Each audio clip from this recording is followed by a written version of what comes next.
So, that was Dutch. Ladies and gentlemen, I'm proud to introduce you Frans de Ruiter. Frans de Ruiter is the president of the International Music Council. And we know each other very well because Frans de Ruiter is professor on the University of Leiden, and Leiden is my hometown. So my music school is in Leiden, so we know each other. But we know each other as well in another time, another life, because I was head of the Department of Education on the Royal Conservatoire in The Hague, and Frans de Ruiter was the president of that conservatoire. So we know each other very well.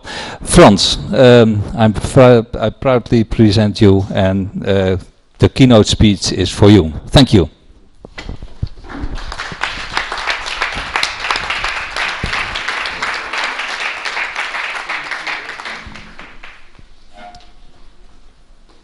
Ja, tuurlijk.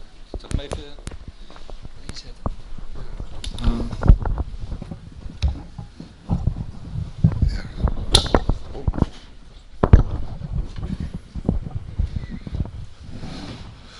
Good morning. Good morning. It works. Proud to be here with you. I will do something about in the box and out of the box. But I start with some music out of the box.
It's Ascension Day, so you need some decent music in the morning also. This is music from Italy. I thought I'd bring something to Italy when being in Italy. It is music from the beginning of the 17th century. It's, I can tell a lot more about it if I would have more time. It's Falso Bordone, and it is melodic and harmonic improvisation. The music of the Council of Trent, the music prescribed by the Council of Trent, had to be formal, understandable, easy-going. And what did these bloody singers do? They brought an organ in the church, a small organ because the big organ could not play. They brought instruments and they started to improvise. They thought, the Council of Trent is not our cup of tea, let's think a little bit out of the box. and do something frivolous, which was of course not very much in the spirit of the time and of the clergy, but they just did it.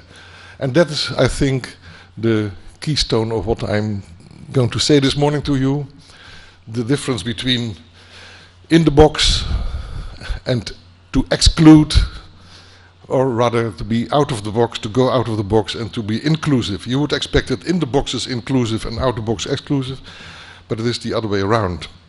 But I will tell something about the challenges, the charm and the advantages of being out of the box. Do you all know the Seoul agenda on arts education? Do you know the Bonn Declaration? I will not quote because that will come later. Do you know the 5 musical rights of the International Music Council?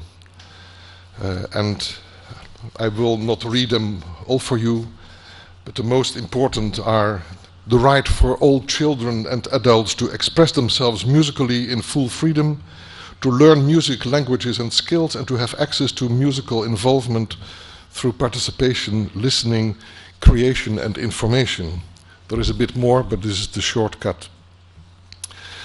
These declarations, Seoul Agenda, Bonn Declaration, musical rights of the IMC, they are about mainly access, quality, and the relation with social, cultural challenges, especially nowadays when technology is concerned and there are a lot of injustices in society and great number of groupings underprivileged. And that's where music can do a marvelous work. Why are we all here? The EMU as a network is a member of the EMC, and you're also a member of the IMC. And why all these networks? Your own network at home, this network here, the network of EMC, IMC, network of your colleagues in various other branches and disciplines, and the networks of networks of networks of networks.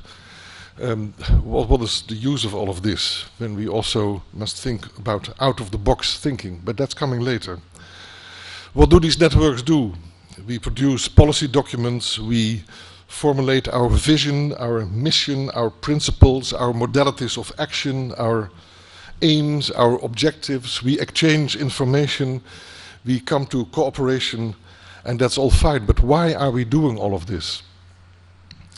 In my opinion, that members of these networks and members of the networks of the networks of the networks and the member networks, etc., and how you can make all this combination can function better, each in their own home situation. You all at home where you have your daily work, to be more convincing there, more credible, and have a better context. When you want to function better in your own surrounding, it must be knowledge-based. Of course, with your own knowledge you have acquired over the years, but also knowledge provided by your network and other networks. So one advice is learn these Bonn declarations and Seoul agendas by heart. Use them and quote them. However, they might be wonderful on paper, but is the daily practice also so wonderful? Do we have really the appropriate, relevant knowledge at hand when we run our institutions and our networks, when we advocate for our sector? And do we phrase and formulate our knowledge eloquent enough? There are many facts known about music education and arts education, music education as part of arts education, based upon and rooting in scientific research, and more also from the area where I'm active at the moment at Leiden University, the research in and through musical artistic practice. There are wonderful research studies, projects finished already in that domain.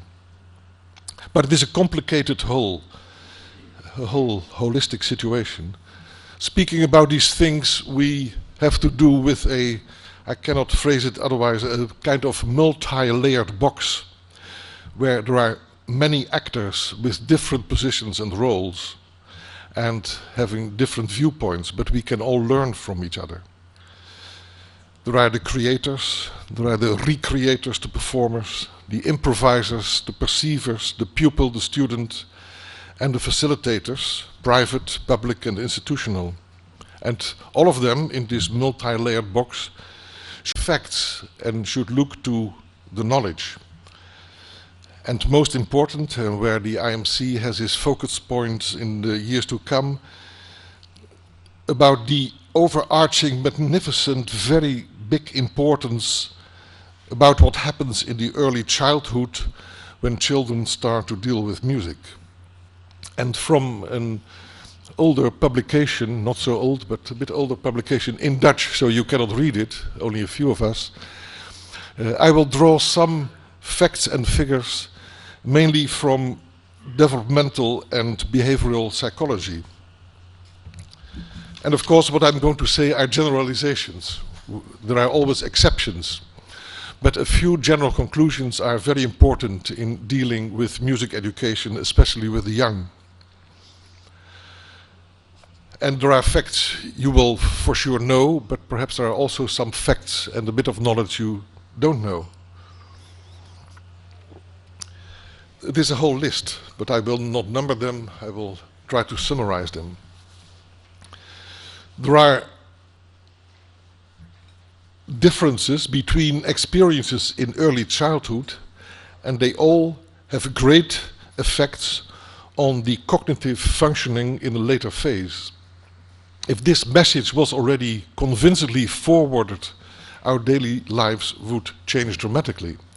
It has been proven that dealing with music education, has effects, great effects on cognitive functioning, on dealing with languages and mathematics and natural science, etc. Children are usually confronted with music in a multifaceted way, also through informal musical activities at home and elsewhere. We have to realize that 90% of the market now is industrial music. And this already leads to big differences in musical skills already at age around 6. A preference for musical sounds and dealing with music is not something acquired by birth, but rather due to positive or negative experiences which stimulate either to enter certain activities in music or to refuse them. We can be, as adults, very influential in this domain. In general, however, in our institutions, we tend to measure a musical product, a result, and not the potential. Scientists like, and I borrow quite something from John Sloboda, you might know, and David Hargraves. Sloboda is actually one of the staff members of the Guildhall School of Music and Drama in London, and a very knowledgeable writer on the subject. It is his conviction that musical behavior is something completely different as what is called musical talent. And if we define musical talent as a capacity inherited by birth, he says this musical talent is less and less important, much less important than musical behavior. More important than talent is this behavior which is, and now it's difficult to translate because you're invited to use the word skills, and the word skills has some difficult connotations as well. So I would like to use the words proficiency and fluency in music. Children, if they are convinced that their skills can be improved through learning and efforts, they will all the time pursue goals despite possible initial failures. And they will continue to try to perform difficult tasks in music. And this is in conflict with the observation that many teachers, when they think a child has limited skills or proficiency or talent, they give less interesting tasks as encouragement. And that's exactly the other way around what they should do. They should continue to give them complicated tasks because children might want to do it. What is important for and in these proficiency and fluency? Children have to discover structures in music and use those in dealing with music. There's also called audiation, proficiency in perception and imaging. The second point is that they must acquire musical literacy, the representation of music in words and graphemes, and then come to performance, skills and motoric aspects. And these three should be, in principle, in harmony. The majority of the population, around 10 already, has acquired, all of them, a certain amount of proficiency and fluency, irrespective their formal musical training and mastering an instrument. The other side of the coin is that our formal educational systems still target this kind of musical training, the purely skill acquiring. There are, if I remember what Sloboda writes, hardly differences in talent, but rather in these proficiency and fluencies and skills. And they are influenced, diminished, encouraged, deleted through and by wrong or good education or the lack of it. All well-skilled musical behavior develops over time more or less automatically if well guarded. And this is not something which comes from talent or through inheritance. What is this skilled musical behavior? It has to do with repeating, grouping, dealing with pitch, with length, and especially with tempo and articulation. When I asked the now 75-year-old famous Dutch composer, pianist, conductor Rijmer de Leeuw, who was the father of contemporary music in Holland, also professor in Leiden University and the Royal Conservatoire, who has dealt with, I think, all the 200 main important composers of the 20th century. And every summer he shows me a pile of music he's going to do and to premiere of 1.5 meters. And he has spoken with all these composers, premiering their works, and he speak about Messiaen and Ligeti and Kurtak and Reich and whoever, Birdwhistle. What is the core of your business? What is the most important in music? Because he has to convey this message to the musicians and then do a convincing performance and then try to entertain the audience with that. He had a very simple answer. If tempo and articulation are right, you're at 85% of what you need. And that tempo and articulation belong to the skilled musical behavior children should learn.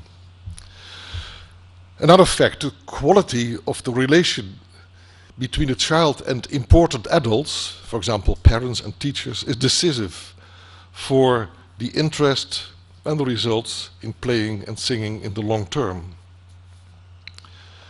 The good, positive memory of the events in music education is not because the adult or the teacher or the parent had a big technical expertise, but just because the lessons, the instruction, the training was, and that's the word used by youngsters nowadays, cool or jolly, with a lot of personal warmth, which is of course in contradiction with what we see a lot, critical behavior, confronting behavior, product-oriented approach, and this all is not effective, especially not in the beginning. The best results are not coming through very formal studies, but through favorable social motivational circumstances, getting acquainted with the musical medium, for example, through improvisation, rescoring, re-instrumentation. You've just heard improvisation at this side of the room, and you heard the French ensemble Poème Harmonique improvising 17th century vocal religious music in a forbidden way. What is improvisation? In short, the sketching, the design of musical strategies from imitation to creation and recreation. Improvisation and exploration contribute strongly to the expressive development of the individual. We in our jobs, of course, then have a very delicate task. Without structured studies, children will hesitate to devote time to technique. But this should not inhibit listening, aesthetical evaluation, improvisation, and exploration. Without that, musical growth will not be there. There are these famous differences in motivation, the intrinsic and the extrinsic. The intrinsic having to do with sensual, sensitive, aesthetical, emotional experiences and the personal relation you build up with music. The extrinsic aiming at results, achievement and products.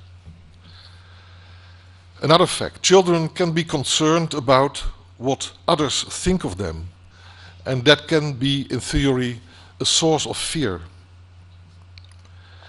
Positive peak experiences in the youth period, and I think you are going to see tonight some peak experiences with 6,000 youth here. They are of vital importance for the musical proficiency, the fluency and the development later of skills.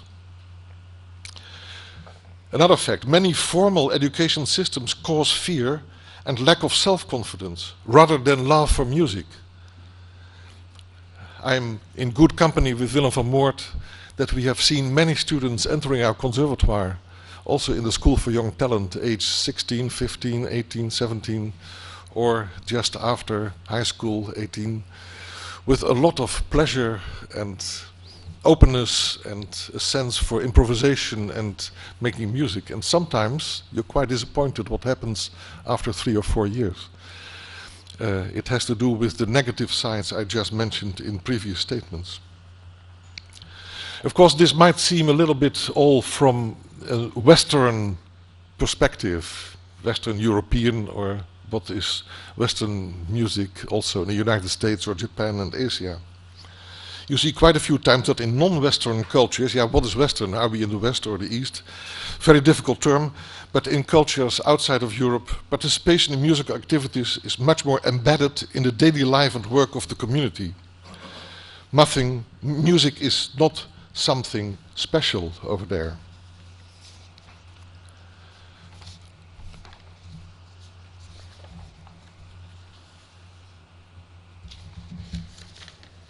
We brought, as a board of the International Music Council, a visit last year to Cameroon.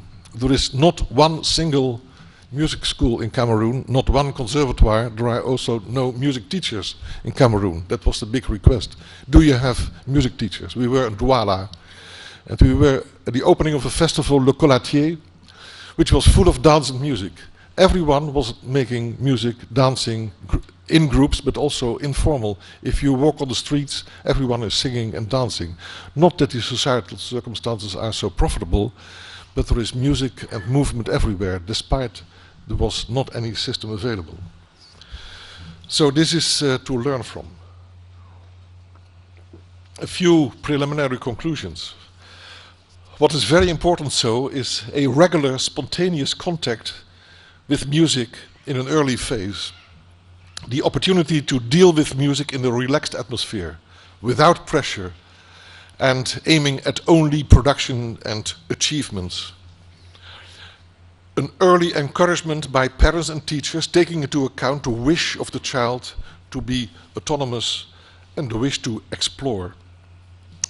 A nice balance between technical and expressive activities. A supportive relation with a mentor. And as a result of that, there will be a growing interest to devote more time to a study and a determinacy to achieve the highest goals. And this is all in contradiction with what is sometimes thought, that there is a rare inherited talent, immeasurable, and is just there. No, everyone has a fundamental disposition to make music.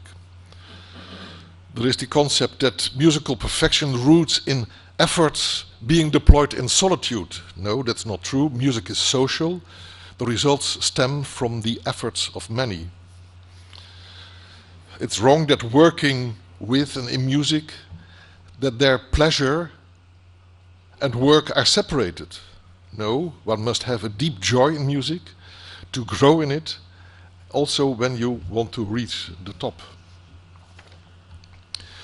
The question is, do we know all of this, and do we act in agreement with that?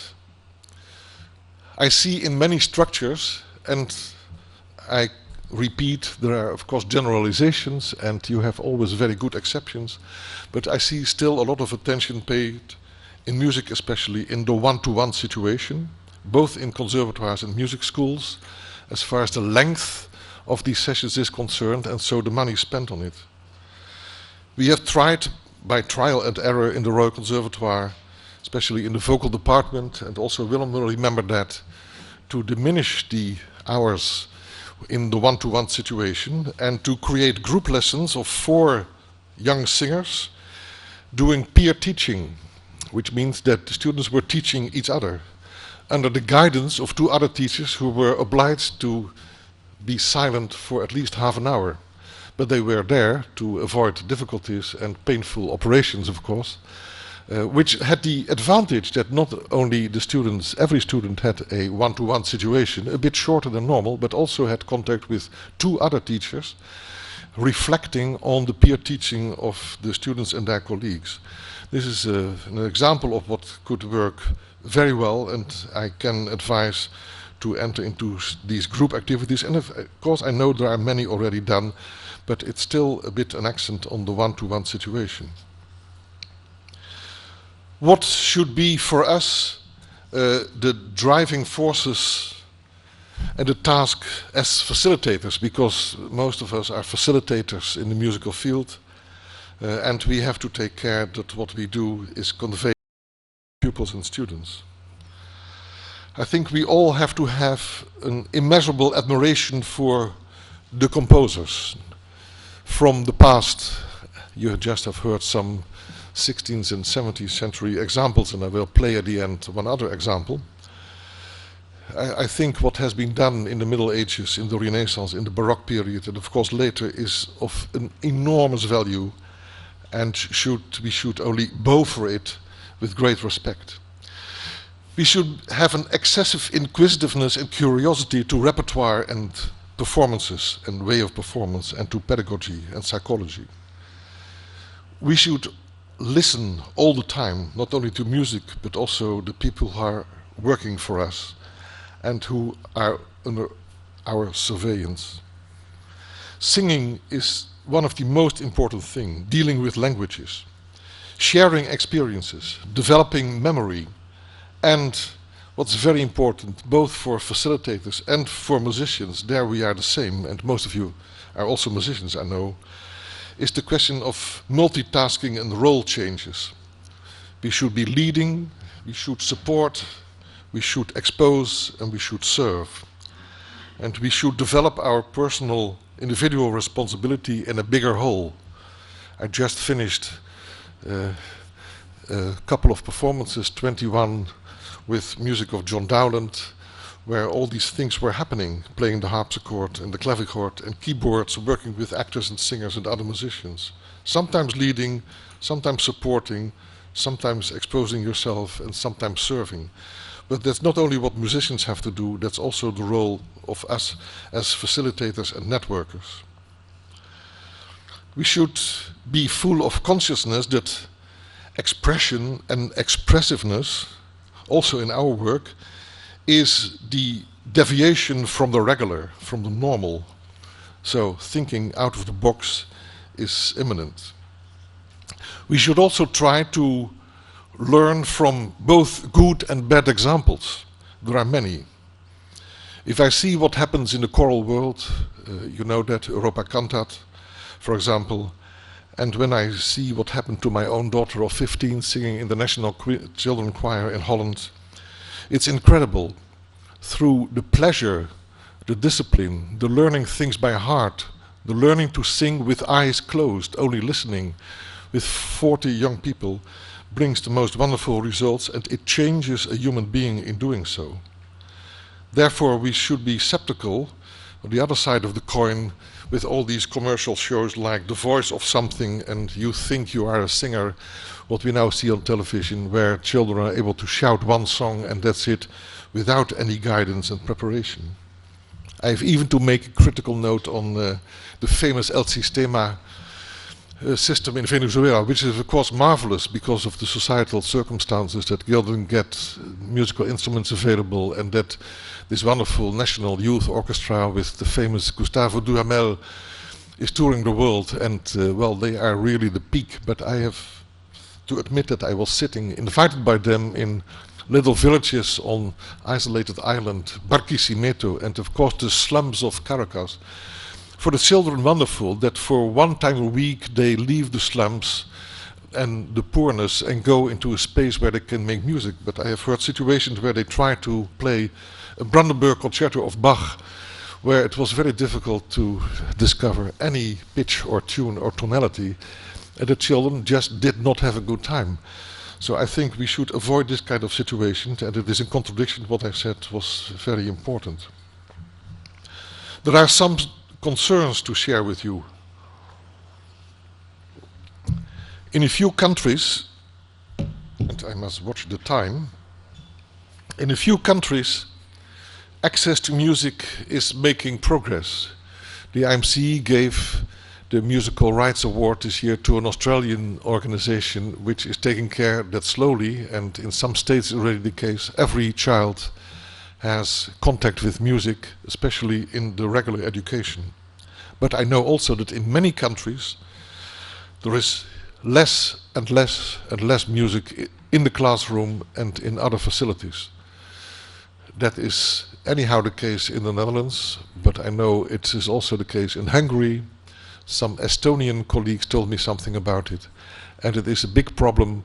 Do we really have the real attention for music in the classroom? And in many countries this is not going into the good direction. There are all the times limited and sometimes even decreasing resources in arts education and also in the music schools. And hence we are strongly in need of advocacy. And advocacy means a total war all the times, frapper toujours, and create force de frappe, so to say. And if we want to have success in these activities, we have to watch at the quality of our arguments. Sometimes perhaps our arguments are not good enough.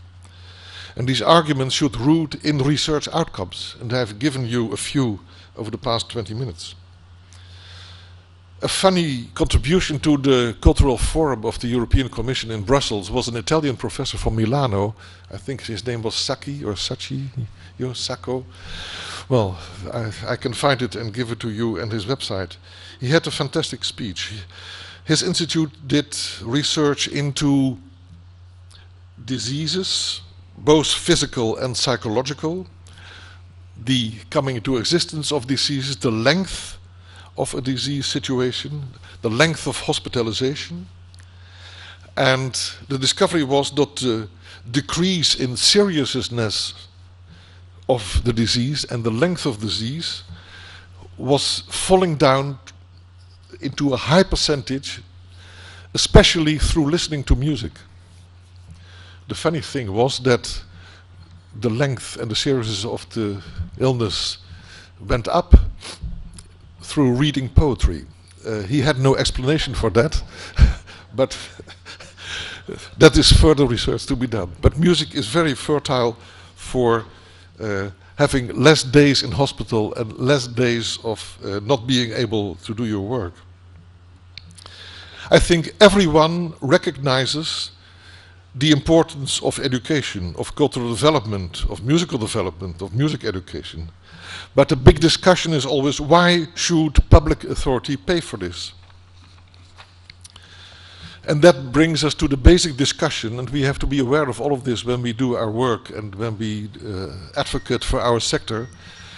The basic discussion on the responsibility of local, regional, national and supranational governments. And there I'm coming back to the Seoul agenda and to the Bonn Declaration and to the 5 musical rights of IMC. Of course, public authority should take care of our basic needs. We are paying tax, so something should be done with our tax money. It's mainly for infrastructure, roads, airports, justice, law, healthcare, defense. And then there is sometimes a comma, and then you arrive at education, research, culture. And it is a good concept to inform our discussion partners at the other side of the table that education, research, culture, so music, belongs to the infrastructure of the mind. The arts contribute to all kinds of positive developments in society, and especially when you start as early as possible with it. The first point I raised, the tremendous influence contact with arts and culture and music has in the early childhood, and the positive remnants of that you can see lifelong. So how the arts contribute to that, we can again see in these declarations and these agendas. Why? The arts confront you with the unexperienced. Now, some people don't want us to be in contact with the unexperienced, but I think it is very important always to be in contact with the unexperienced and to learn something new.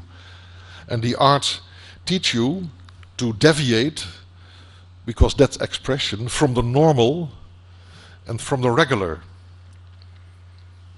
Now my technician is leaving the room, and it is just about the moment that I want to ask him to see if he can put my second CD on. You know, could you make ready number 2 of the other CD? So what the art teach us is to deviate through its expression from the normal and the regular, and to think and to plan and to act out of the box. Because this is the morning of improvisation, I play you now another example of a famous Italian composer, and you will immediately say, oh yes, I know this piece. But then something is going to happen, and please listen to it. It has a beautiful connection with the first part of the morning, the young group playing jazz. And I think in this spirit I would like to finish my little introduction, and I advise you to act and to plan and to think in the spirit of what you are going to listen to now. Number 2.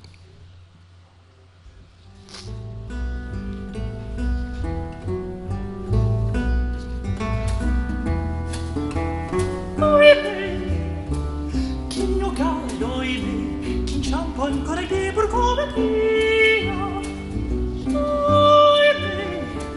Chi mio caro e me, chi inciampo ancora di pur come prima. E la sfiorita mia caduta spreme, pur di nuovo rigar con fresco lacrimar, or mi convieni.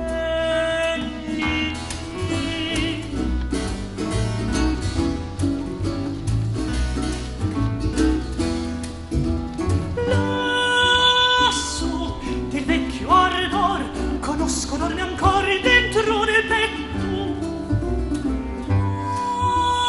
lassù del vecchio ardor, conoscono ancora dentro nel petto, che ha rotto il vago aspetto e i cuori amati, lo sguardo avanti non datarono pensieri celati.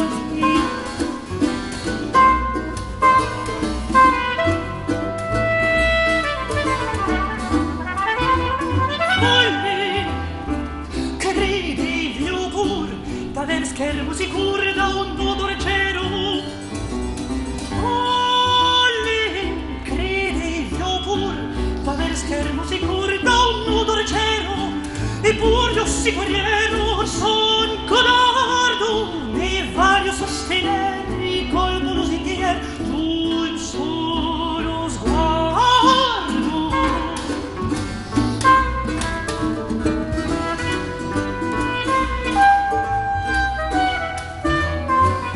Campione immortale stella, oh, campione immortale stella, come si fa or fuggi indietro, oh, sottarmi di vetro il canto errante, hai condotto infedel con traspano crudel, taspero diamanti.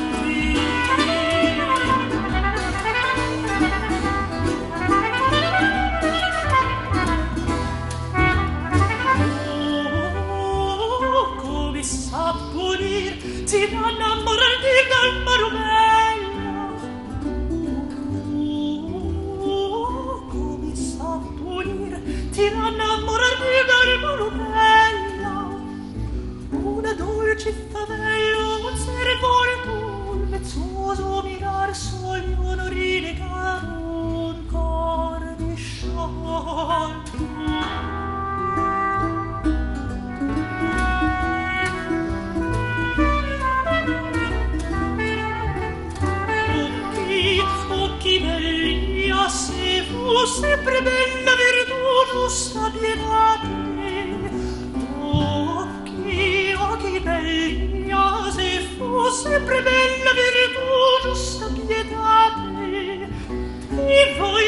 legate in volto riso, che mi sia la prigione per sì bella che già il paradiso.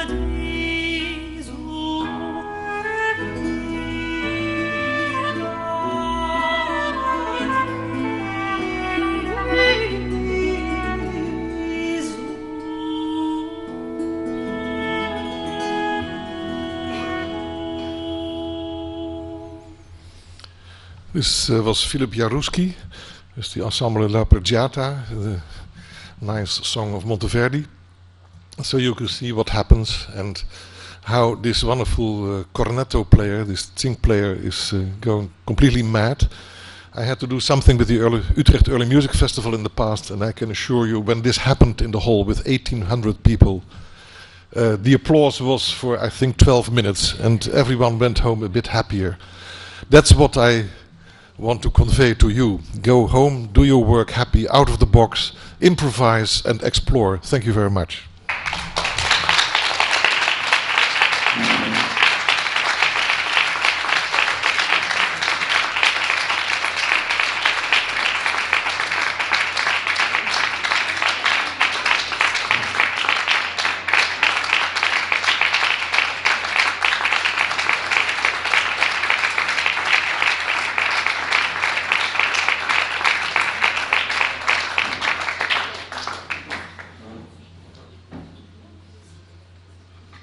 That you already had a very good day yesterday, so actually really that's something very subjective, emotional as a feedback.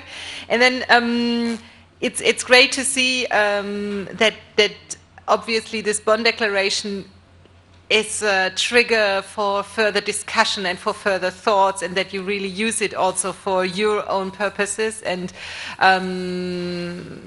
that there is so many things to talk about, and that this is all interlinked. I think I can't really reflect more on it than that, and it's great if this process will be continued in Budapest, and as you know, the EMC will also be a part of it, and we have also been in other discussions, in other debate about maybe joint lobby efforts with other music education networks in Europe, and maybe that could be something that we could also start, continue, whatever, in Budapest. And I think actually also that there is probably quite some work to do with what you have fed back now from your working groups to prepare Budapest, because I think you have really done quite a lot of work in this short time, and then you can probably already have quite a good preparatory document that can be a basis for your further discussions in Budapest. So I think, yeah,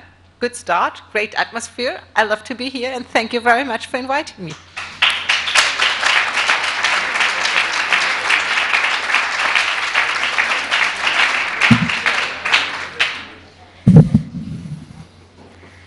Ladies first, that's easy, huh? So I could wait a bit and prepare myself. Well, in the first place, it was a great honor and pleasure for me to be here.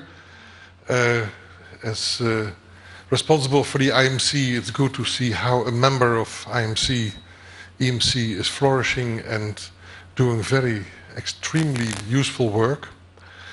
I stress again that the role of networks is of the greatest importance. I hope and I'm sure that you all take home some good ideas, some bright ideas for application and implementation in your own surroundings. And that's the use of being together.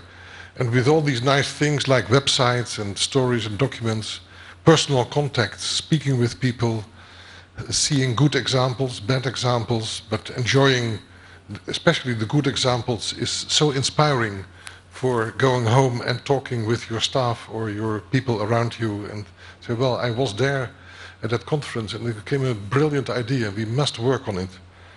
I must say that it is impressive what the working groups could achieve. I could only sit at one, but if you see the reports, and Helena is right, every item deserves some consideration, some study, some follow-up to see what you can do with it. Indeed, there are no general solutions.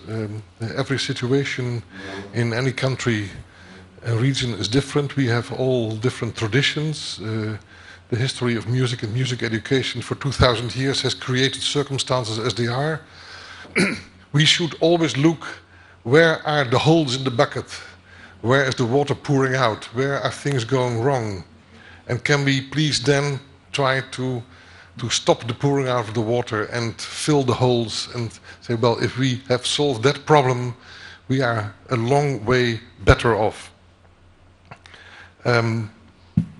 Indeed, I have mentioned, what was it, the musician 3.0 or 2.0. These children nowadays, they have tremendous access to music. And we should realize that. They are listening to music all day. And we know, I told you, that 90% of the music heard is now industrially fabricated or transmitted. They are listening with their iPods and they are exchanging and copying and borrowing and taking. And also, it's the case, in my experience, that children just enjoy all kinds of music. If it is the Beatles or it is Madonna or Sting or house music or classical music or plain chant, they are mostly not at the age that they can really see the differences, and they are not, well, they don't have enough music education yet to separate it and to say, well, this is rubbish, I don't like that.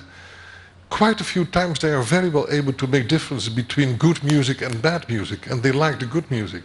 So if we are able as educators and facilitators to work with them on these devices and this software, and we can introduce nice programs which bring them further, they will enjoy it. They are listening to music all the time and they have wonderful access, only not structured, not in schools and not with managers and etc., but they just do it. So let's make use of these wonderful facilities.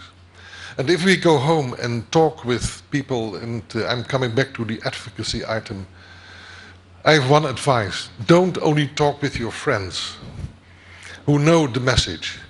Talk with your enemies. And we have enemies. We have people who, in ministries and in councils and in situations, institutions, have not the slightest clue what we are doing.